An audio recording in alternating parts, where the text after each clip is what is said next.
Today we are going to be watching Storyline Online, A Bad Case of Stripes. Hello and welcome to the Screen Actors Guild Foundation Book Pals. My name is Sean Astin, and I played Sam in Lord of the Rings. I love to read, especially to kids. I have a daughter whose name is Allie, and she loves it when I read to her.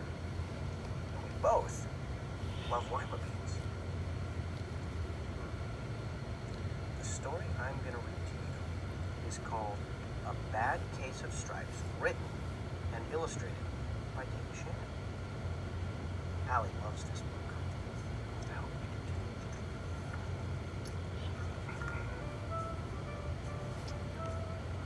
too. Camilla Cream loved lima beans, but she never ate them. All of her friends hated lima beans, and she wanted to fit in. Camilla was always worried about what other people thought of her. Today, she was fretting even more than usual. It was the first day of school, and she couldn't decide what to wear. There were so many people to impress. She tried on 42 outfits, but none seemed quite right. She put on a pretty red dress and looked in the mirror. And then she screamed.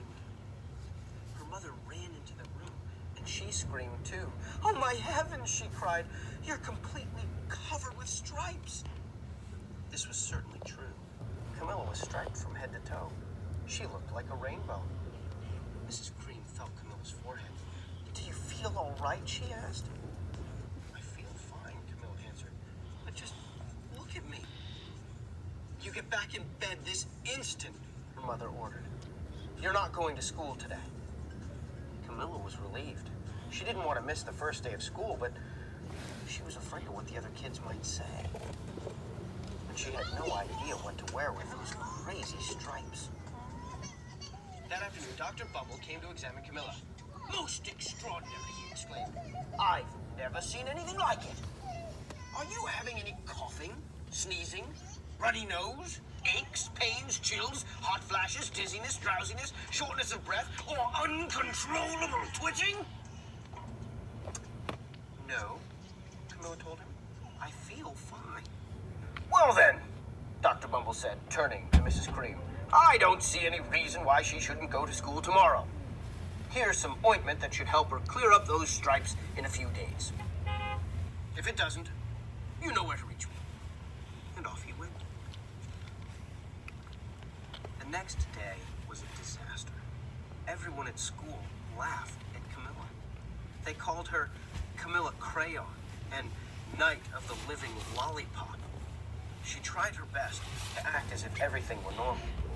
But when the class said the Pledge of Allegiance, her stripes turned red, white, and blue, and she broke out in stars. The other kids thought this was great. One yelled out, "Let's see some purple polka dots." Sure enough, Camilla turned all purple polka dot. Someone else shouted, "Checkerboard!" And a pattern of squares covered her skin. Soon, everyone was calling out different shapes and colors. The poor girl was changing faster than she on a TV. That night, Mr. Harms, the school principal, called. "I'm sorry, Mrs. Cream," he said. "I'm going to have to ask you to keep Camilla home from school. She's just too much of a distraction, and I've been getting calls from the other parents. They're afraid those stripes may be contagious." Camilla was so embarrassed. She couldn't believe that 2 days ago, everyone liked her. Now, nobody wanted to be in the same room with her.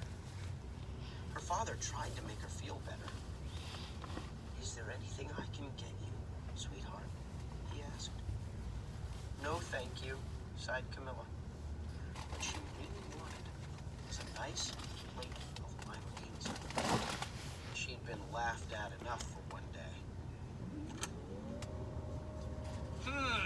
Well, yes, I see," Dr. Bumble mumbled when Mr. Cream phoned the next day.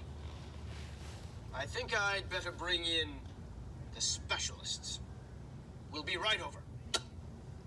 About an hour later, Dr. Bumble arrived with 4 people in long white coats. He introduced them to the Creams. This is Dr. Grop, Dr. Sponge, Dr. Cricket, and Dr. Young. Then the specialists went to work on Camilla. They squeezed and jabbed, tapped, and tested. It was very uncomfortable. Well, it's not the mumps, concluded Dr. Grop. Or the measles, said Dr. Sponge. Definitely not chicken pox, put in Dr. Cricket. Or sunburn, said Dr. Young. Try these, said the specialists. They each handed her a bottle filled with different colored pills. Take one of each before bed, said Dr. Grop. Then they filed out the front door, followed by Dr. Bumble. That night, Camilla took her medicine. It was awful. When she woke up the next morning, she did feel different. But when she got dressed, her clothes didn't fit right. She looked in the mirror. There, staring back at her, was a giant, multicolored pill with her face on it. Dr. Bumble rushed over as soon as Mrs. Cream called. But this time, instead of the specialists, he brought the experts. Dr. Gord and Mr. Mellon were the finest scientific minds in the land. Once again, Camilla was poked and prodded, looked at, and listened to. The expert wrote down lots of numbers. Then they huddled together and whispered. Dr. Gord finally spoke. Where are we going? It might be a virus, he announced with authority. Suddenly, funny little virus balls appeared all over Camilla. Oh, possibly some form of bacteria, said Mr. Mellon. Out popped squiggly little bacteria tails. Or it could be a fungus, added Dr. Gord. Instantly, Camilla was covered with different colored fungus blotches. The experts looked at Camilla, then at each other. We need to go over the numbers again back at the lab, Dr. Gord explained. We'll call you when we know something. The experts didn't have much less. By now, the TV news had found out about Camilla. Reporters from every channel were outside her house, telling the story of the bizarre case of the incredible changing kid.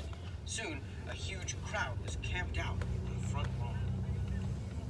The Creams were swamped with all kinds of remedies, from psychologists, allergists, herbalists, nutritionists, psychics, an old medicine man, a guru, and even a veterinarian. Each so-called cure only added to poor Camilla's strange appearance, until it was hard to even recognize her. She sprouted roots, and berries, and crystals, and feathers, and a long, furry tail. But nothing worked. One day, a woman who called herself an environmental therapist claimed she could cure Camilla.